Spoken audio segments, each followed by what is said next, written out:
Good evening and welcome to the Dave Ray Show. I'm your host, Dave Ray, here with Sheriff John Myers. First, I would like to thank Maddie Hyde. This is our employee spotlight of the week. She is amazing. She works at WLX Radio. She does an absolute phenomenal job. I'd also like to thank my official photographer, Chelsea Boyd, who is with Flawless Photography. Does all of our wonderful pictures here for the Dave Ray Show, and we appreciate both of them. So just to spotlight them this week. But back to Sheriff Myers. How are you?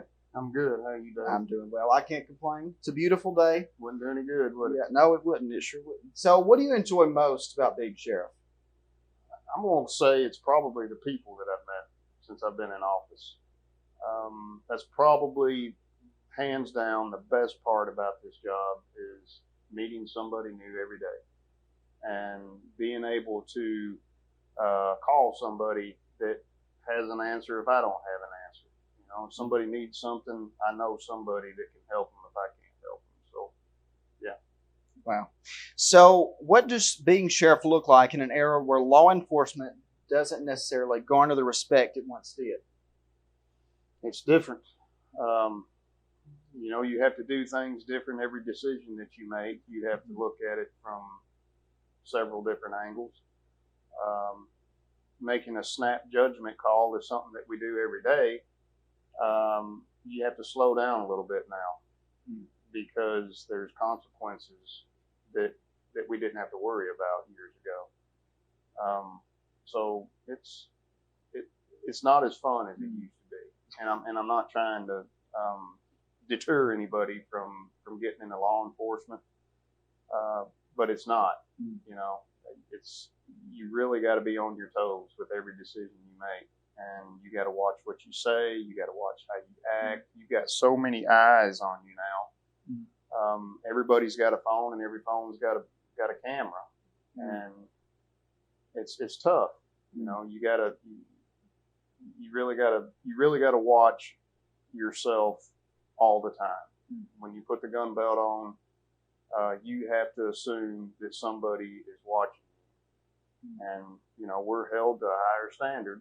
Right. And we're good with that. We know that when we take the oath, but it's tough. So talking about that, what would you say to a student or some person that's interested, you know, thinking about going into law enforcement? Where would you guide them? What kind of direction? I'm big on military. You know, I went in the military at a young age. My son went in the military. I come from a military family, and I tell people that's interested, younger people, go in the military. Get you a taste of that atmosphere first before you join our team, before you get into law enforcement. And if somebody is a little bit older, maybe, and the military isn't an option, I like to start them in the jail. We have a mini prison down there now that's not the old jail that I started in years ago, and it's a really good proving ground. You start in the jail and you work there for a while, you can do any job in law enforcement once you've worked in that stressful environment. I believe. But we need good people. We don't have as many applicants as we used to be. Wow. As we used to have. So yeah, I don't want to deter anybody from getting in this line of work. It's tough. It's not like it used to be. I believe it. So, and just to add on to that, I've walked through the jail. I went through there with leadership once, and it was very eye-opening. It was very interesting to see the job that officers in there, have to do on a daily basis.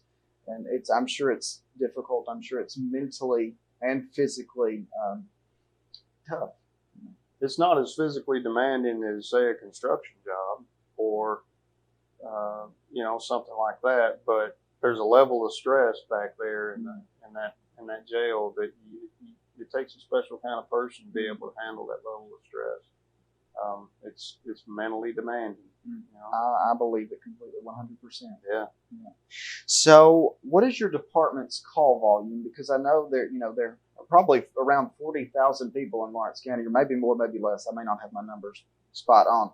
44,000 people in Lawrence County. So what does your department's call volume look like? Well, it's up. I have a radio in my county vehicle, and I keep a radio at my house. And there's something always. There's always some radio chatter all the time. We keep up with our call volume, and I don't have any stats right now, but I can tell you personally from having a radio either in my house or in my vehicle most of the time, and it never shuts up. So you don't get a vacation basically. When you go home, you're technically still on the job. Yeah, no, I'm.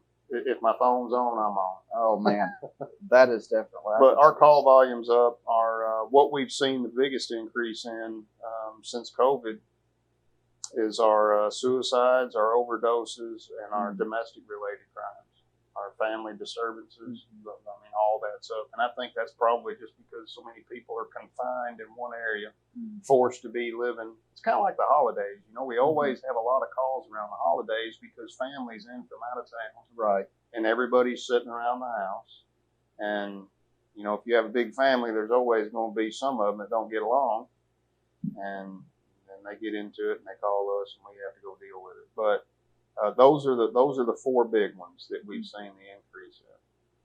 So let's talk about drugs. You've made this a large part of your campaign in the past to tackle this problem. So you've been in office for 3 years. What progress have you made? A lot. And I don't have any numbers with me today, but I tell people that I know what we've done since we've been in office, and I know what's been done since before I took office. I worked for 3 of the last 4 sheriffs in this county. And I wouldn't hesitate to say that more drugs have been taken off the streets in Lawrence County in the last 3 years than I wouldn't have a problem with comparing the last 3 years to the last 5 to 8 years prior, just because we put so much focus on it. And I told people when I took office that was our priority, and it's still our priority. The guys know that when they're not answering a call or on their way to a call or serving some kind of a criminal paper or civil paper, they're looking for drugs and crime. And everybody's on board, and everybody makes cases, and it's the number one problem we see in this county. It's the source of the majority of our crime, and we're going to keep it at the top of the to-do list until we get it under control. Wow. So, are you satisfied with the progress that you've made? Sure. Yeah, I'm satisfied with the plan that we put in action and what we've done to this point. But I mean, it's just not our county. It's our surrounding counties. I think if you talk to all 95 sheriffs in Tennessee, they would tell you that it's tough. You know, methamphetamine's our number one drug in this county, and it's pouring across our southern border by the ton, and we're all seeing the effects of it. You know, and it takes drug enforcement. If you don't stay aggressive and you don't stay proactive, if you sit on your hands and you don't do anything, the drug problem will just get worse. It doesn't go away on its own, and you have to stay on top of it. You have to stay aggressive, and that's what we're doing. So you mentioned the southern border. Where do you think most of the drugs come from that make their way to Lawrence County? Would you say the southern border, or would you say? Yeah, definitely. If Johnny Criminal out here smokes methamphetamine, I'm going to say there's probably an 85% chance that it came across the southern border. We don't see any of the old school home cooked methamphetamine anymore. Wow, it's too cheap, and it's better purity. It's a better product, and it's cheaper than buying the ingredients and cooking it yourself. Yeah, but like I said, it's just not a problem here in Lawrence County. It's all over the southeast. And I don't have all the answers. I know that over the past 4 months, we've seen a huge spike in it. So that's telling us that the Border Patrol is focusing more on illegal immigrants and less on contraband. What ways are you combating this issue, basically? Well, you're looking at somebody that used to think that we could arrest this problem away. Mm. I'll be the first to admit that was my attitude. Lock them up, let the court system fix it. But it doesn't work. It hasn't worked. We've got to get people off drugs, and at the same time continue to enforce our laws on people that sell drugs. Methamphetamine is a different animal because the majority of your dealers are users, and it's not like the old days when I started. Crack cocaine was the number one drug that we saw when I first got in this line of work, and you could kind of pattern that a little bit. Methamphetamine's different, meth dealers, they don't have a pattern. They're all over the place because they're users also. But we've done a lot of good things since I've been in office. We got more programs in the jail right now to help people get off of drugs. And we've recently put prevention back in the schools. That was something that I said I wanted to do in the first year or two. I don't know if you're familiar with the DARE program that we used to have in our schools. That kind of faded out, and now we have a new program. It's called LEAD, Law Enforcement Against Drugs, and we've got that back in the schools. Of course, the COVID kind of messed it up last year, but we'll have that back in full force in this school year. So, the prevention and the rehabilitation is important, and then the enforcement is number one. We use the same tactics that we used in the 90s. They worked then, they work now, and they'll continue to work for years down the road. Undercover operations, interdiction, and pills aren't the problem like they used to be. We still see pharmaceutical problems, can't think of the word that I'm looking for, but years ago you saw marijuana and you saw pills. 90% of the time when you stop somebody, and this is coming from personal experience, this isn't something that I read online. If I stopped a car and I found drugs in the vehicle, 90% of the times it was marijuana or pills. So now you fast forward 20 years, 90% now when we find drugs, 90% of the time it's methamphetamine. Maybe 10% it's marijuana and pills. So out of personal experience, I know that methamphetamine is our problem in this county. And it has been for a while, and it'll continue to be until we get it under control. But we're going to keep doing the same thing that we've been doing. It works. You just got to stay aggressive. You can't let it get worse. So what reason do you believe it shifted from an opioid problem to a methamphetamine problem? Mostly because of price. I'll give you a good example. I used to play golf with him years ago. He's a great guy. He's married. He was a deacon in a church, and he started having some medical problems, and he got hooked on painkillers. And pretty soon he lost his job because he was always under the influence of the painkillers. Well, when he lost his job, he lost his insurance and couldn't afford the pills anymore, and he got introduced to methamphetamine. And then he lost his family, lost his home. Like I said, he lost his job, and he went to prison for a while.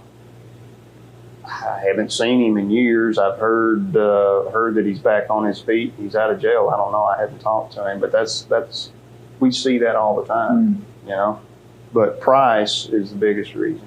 Wow. And you can get it everywhere. That's my opinion from personal experience. That's what I saw. Wow.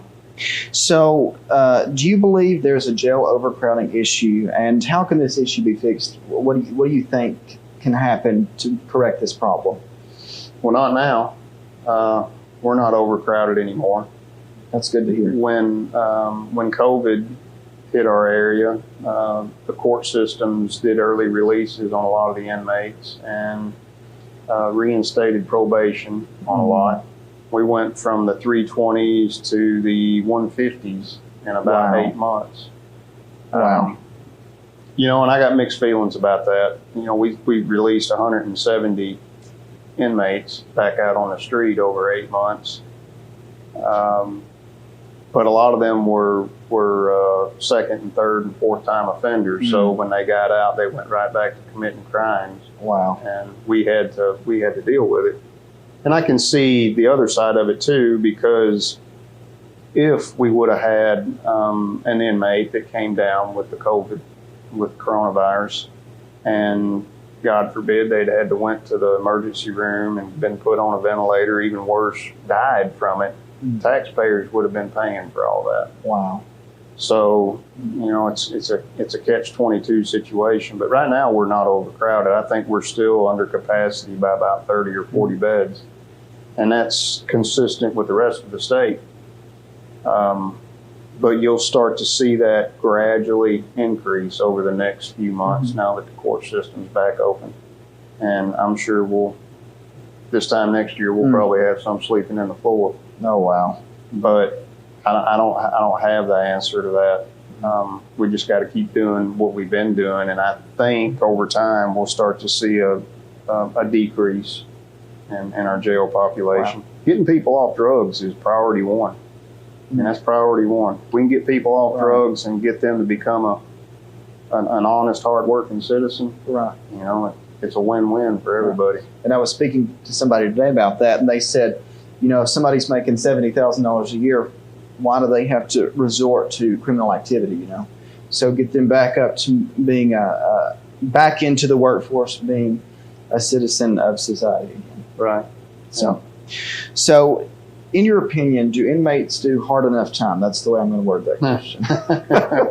Oh, that's a good question. I could say a lot, but I'm not. Not everybody back there in our jail is a bad person. There's a lot of good people that just screwed up, and I'm all about helping somebody. I'll help somebody twice if they fall off the wagon, but after that, I'm usually done. I'll let the court system fix their problems after that. But you have a percentage back there that are right where they need to be. They don't need to be out. They don't need to be out because they're dangerous. And when I took office, I thought that I could go back there in that jail and I could tell some of those inmates if they wanted to eat, put on their work boots, they were going to go out and clear roads or pick up garbage. And I found out real quick I can't do that. State mandates what we can and what we can't do in that jail. So we got to be careful about what we do and what we don't do. But I learned that pretty quick when I took office, because I had this idea that that I was going to be tough, and I was going to say, hey, look, if you're hungry, let's get out and work. What do you believe would make your job easier on a state level, because you are state mandated in many aspects? If you could speak to one person at the state level, what would you tell them that would make your job easier? That's a good question. I don't know. I think some of the restrictions needs to be lifted on what we can and what we can't do at a local level. Sometimes we feel like our hands are tied, and sometimes we feel like that. I've always said that if you're letting policy and procedure cloud your judgment, then you've got a problem. But we see that all the time. And you have to think like that when you're dealing with a state prisoner, because you have to follow policy and procedure. And sometimes you wish you did. Sometimes that doing something different would be better, but you can't because you open yourself up for some kind of liability. But yeah, I don't know what that would be other than just, lift some of those restrictions and let us make some of the decisions ourselves at a local level. Right. And I think it's important. Local level is important because you're interacting with the people directly. So I completely agree with you on that. So what would you say is your greatest success in the past 3 years, and what is your greatest failure? Greatest success. I don't know. I mean, I don't want to pat myself on the back, but we've done so much in the first 3 years in office, and I don't want to throw any of the other administrations under the bus, but we had a lot of issues when we took office that we had to address from day one. We had a lot of internal problems. We had a lot of administrative problems. We had a lot of operational problems. And then plus the people were expecting me to do what I said I was going to do when I took office. Right. And that was go after the criminal, go after the drug dealer. And we did that. We did that. Probably, and what I brag on more than anything, I'm not a bragger. I believe in staying humble. But I put two of the best guys that I could have picked under me when I took office. And they don't know it. But I brag on them daily. They make my job super easy. Right. And if we didn't work together like we do, we'd be a failure. You know, we wouldn't have made it this far. And every now and then we're freed up enough to where we can grab lunch together or something. And I always make sure that I tell them, look, you guys, you know, you make my job easy. But you got to have that upper level management. You got to have that command staff. It's true. If it's going to work. Exactly. And we work well together. We all three trust each other. We all three respect each other, and you know it works. So I'm probably more proud of that than I am anything, because everything else wouldn't be there if it wasn't for that. As far as my greatest failure, I really don't know. Maybe making more time for my family and my friends. I've always said I've got two families. I've got my blue family and I've got my family. But my blue family grew when I got elected. You know, I went from having just a handful of employees to almost 100. Wow. When I got elected. And, you know, I've got some regrets in there that I didn't probably put as much effort into my family as I did my blue family. But, you know, that's water under the bridge, you know. I don't dwell on what's behind me. I look down the road, you know. That is very important, and I completely agree with you. And I know that was a tough question, and that was a great answer to that question. Yeah. So this is another tough question. I guess I'm on the tough questions today. Is it in the county's best interest to see John Myers seek another term as sheriff? Yeah, most definitely. I'm kidding. That was not a tough question. No, that's, yeah. Well, you know, I got asked a while back if I was going to seek re-election. I said, well, yeah, definitely.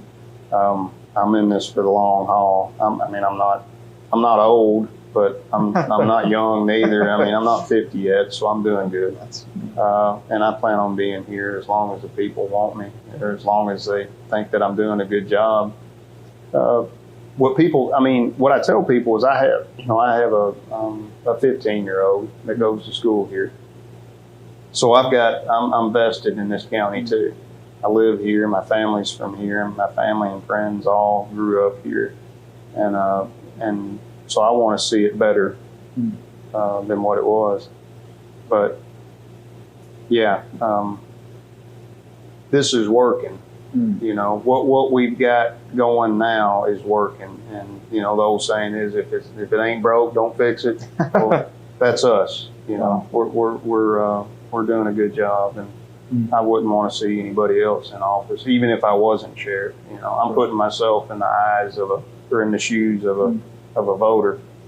You know? Yes. Yeah. And it's evident the work that's being done that you are making progress. And so, last question. This is the most important question of all.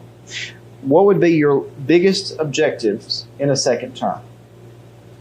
Well, you know, when I got elected, I had long-term goals and short-term goals. I had things that I wanted to get done early, and then I had things that I knew was going to take some time and they would have to wait. Well, once I got in office, I found out that some of my long-term goals needed to get fixed before some of my short-term goals. So the plan kind of went out the window a little bit, you know.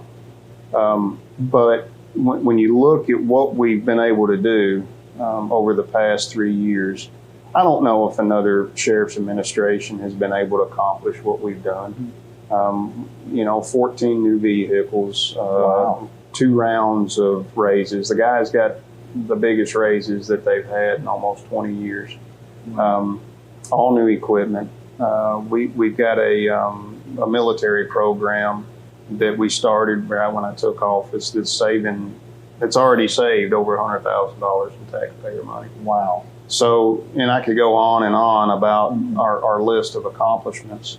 But, I said one of my long-term goals that I wanted to have done maybe at the end of this first term, but it's pretty obvious that we're not going to get there, is what's the word I'm looking for? Not a dog rescue, an animal rescue shelter. That's something that we need in this county, and I want to see that. I want to see that built, and I want to see an animal control officer in this county.